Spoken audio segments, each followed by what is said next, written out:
అనకాపల్లి జిల్లా నర్సీపట్నంలో ఎక్సైజ్ అధికారులు భారీగా డిఫెన్స్ మద్యాన్ని పట్టుకున్నారు. సుమారు 3,00,000 రూపాయల విలువైన డిఫెన్స్ మద్యం, దానిని తరలిస్తున్న కారును స్వాధీనం చేసుకున్నారు. ఈ ఘటనలో ఒకరు పరారవ్వగా డ్రైవర్ను అదుపులోనికి తీసుకొని కేసు నమోదు చేశారు. పూర్తి వివరాలేంటో ఇప్పుడు చూద్దాం.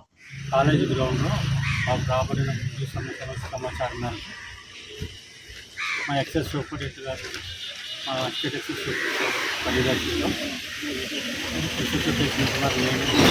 చేసిన సిబ్బంది లావణ్య బాబురావు మాకు రాబడిన సమాచారం మేరకు కాలేజీ గ్రౌండ్ టాటా ఇండికా అనే కార్లో పశ్చిమ అక్రమ రవాణా అవుతుందని చెప్పి సమాచారం వచ్చింది.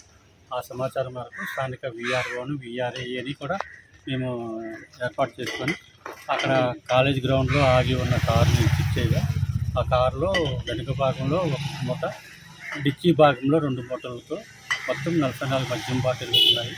అందులోంచి ఆ సమయంలో ఒక ఆసామి పారిపోయాడు. ఒక ఆసామి కారు డ్రైవరు అయిన జర్రిపోతుల గోవింద్ అనే ఆసామి మాకు దొరికాడు. ఆ సదరు దొరికిన జర్రిపోతుల గోవింద్ అనే ఆసామి వజ్రగడ గ్రామానికి చెందినవాడు. అతను అదే గ్రామానికి చెందిన తమరాన అప్పలనాయుడు ఇద్దరు కలిసి వైజాగ్ క్యాంటీన్లో మద్యం సీసాలు కొనుక్కొని వస్తున్నారు.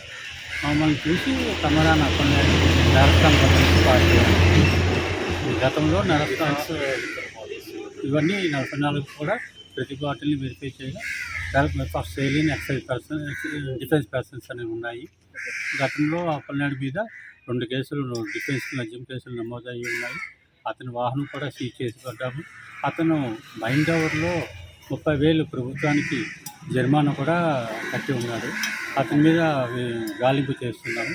అతన్ని మేము పట్టుకుంటాము. ప్రస్తుతానికి కేసు ఇంకా ఇన్వెస్టిగేషన్లో ఉంది. తదుపరి విషయాలు మీకు మళ్ళీ